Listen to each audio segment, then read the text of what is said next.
Hello to all my Ecom learners and to everyone who are with me today. I am Teacher Claire and my channel offers video lessons for students and some more varied educational contents. If it's your first time here, I'd be so glad to have you with me in my YouTube journey. So please click the subscribe button, like this video as well, and click the bell icon for you to be updated on my next video contents. Now what are you waiting for? Watch this.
And for today's lesson, we will focus on understanding the various contexts of communication.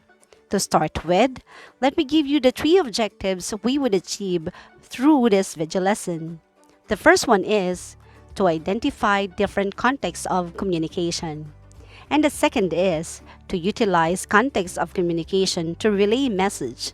And the last would be to acknowledge essential roles of verbal and nonverbal behavior in various speech contexts. To make things right, let's talk first about what is context. Context in communication matters so much. It refers to the situation communication arises or to the factors that work together to determine the meaning of a message. Further, context tells us that communication is somewhat divided into certain levels based on the number of participants in the process and the type of speech styles or the way language is used. Ibig sabihin, tinutukoy nito kung ikaw ay nakikipag-usap sa isa o sa marami pang iba. Kung ikaw ay nakikipag-usap sa sarili lamang habang nag-iisip o ikaw ba ay gumagamit ng mga formal na salita habang nakikipag-usap o casual lamang. It actually refers to you.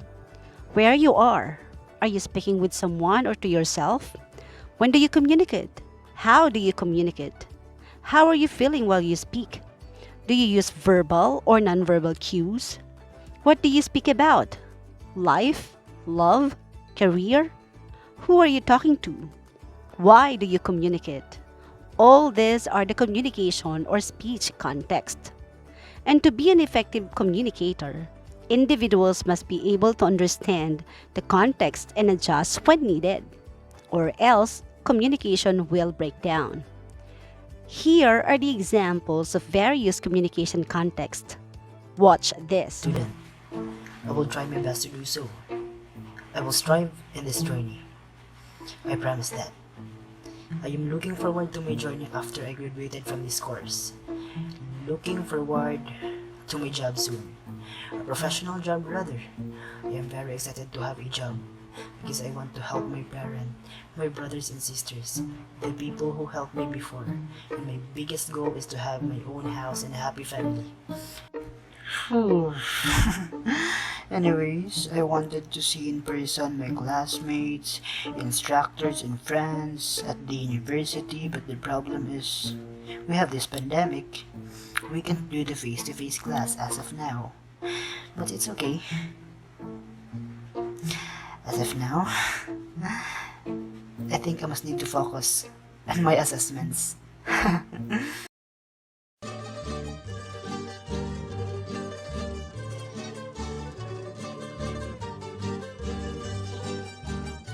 Kasama natin ngayon, the 23-year-old Filipino-American rapper, writer, and producer. We have Easy Mill. Hi, Easy! Nice to meet you po, Ate To. Nice to meet you! Finally! Alam niyo, nagbaon ako ng mga English, pero magugulat kayo dahil nagtatagalog si Easy. Opo. Diba? Opo, opo. Oh, nakakaintindi rin siya ng Yes, Tagalog. po. Alam nyo, born and raised siya sa Olongapo, di ba? Yes. Dito siya pinanganak sa Pilipinas. Tapos ilang taong ka nang pumunta ka Amerika? Mga 16, 17 po yata. Tapos yung parents ni Easy, tinanong ko siya kanina, Pinoy, hindi ba? Akala kasi ng marami, parang may foreign blood ka. Yung nanay at tatay mo, Pilipino talaga. Parang yung foreign blood would say is tama rin po. Kasi parehas po silang Phil-Am. So, I would say na 50-50 silang parehas. Ako naging 100-100. Tapos yung daddy niya ay part ng isang Pinoy band dati na Rockstar. Rockstar Arcadia po, yes. Yes, kaya siguro nalinya ka na rin sa music. Kasi yung nanay mo rin, di ba? Yes Parang po. nagtrabaho sa music Yes, industry. din po. So bata ka pala may interest ka na sa music. It was around me, parang na-absorb ko po. Parang I would say interest and took a liking to it. Yung mga musical influences mo, sino? From some of the hair metal that my mom and dad would be playing around the house. Heavy metal. Ranging from heavy metal, hair metal, and rock, and pop rock, pop metal. Parang at that time po yung early 2000s. Sa Pilipinas ba, bago ka umalis, pumuntang Amerika? Kumakanta ka na dito sa Pilipinas, nagra-rap ka na nun? Ay, hindi po. Talagang parang laking gapo po. You took up architecture sa St. Louis University sa Baguio, hindi ba? Yes. Tumira rin kayo sa Baguio. Opo. 1.5 years po kasi yung naalala kong how long I stayed in school for in college sa SLU. Kasi nag-drop out po. Ah, hindi mo natapos? Yung SLU po yung choice of school kasi alam nila na at a certain point in time na baka mag-move kami sa States. So, gusto nila mamili ng school na yung credits, yung easily transferable. Sa Amerika. Opo. But So, What have you noticed to the first one? How does the communication take place? Is there only one person involved in the communication process? Or there are more? The first one showed us someone who was talking to himself as he was thinking about what could be his future. May sender ba ng message? Yes, he himself. May receiver ba ng message? Yes again, himself. Is that communication two-way? Yes, dahil may sender at may receiver ng message. May exchanging of roles ba sa communication process? Yes ulit. Habang kausap niya ang kanyang sarili at sa tuwing nag-a-analyze siya at iko-contradict ang naiisip niya or sumasang-ayon siya dito, the exchanging of roles comes in. And what do we call that context of communication? It is what is known as the intrapersonal communication. Intrapersonal communication is communication with one's self, and that may include self-talk, acts of imagination and visualization, and even recall and memory. How about the second one? How many people are involved in the communication context? Obviously, there are two people in the context or situation. We have Easy Meal and Tony Gonzaga.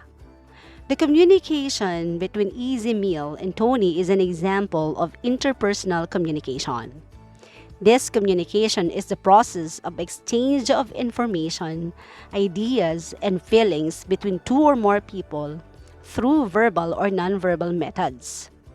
It often includes face-to-face exchange of information in the form of voice, facial expressions, body language, and gestures.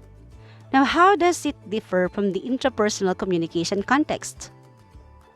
Interpersonal focuses on self-awareness, self-management, and self-motivation, while interpersonal centers on empathy, managing relationships, and interacting with other people. And these are the two major contexts of communication. In the next video lesson, I'll talk about the various types of interpersonal communication. That's it for today, my ecom learners. Have a nice day and always remember to wear a happy heart.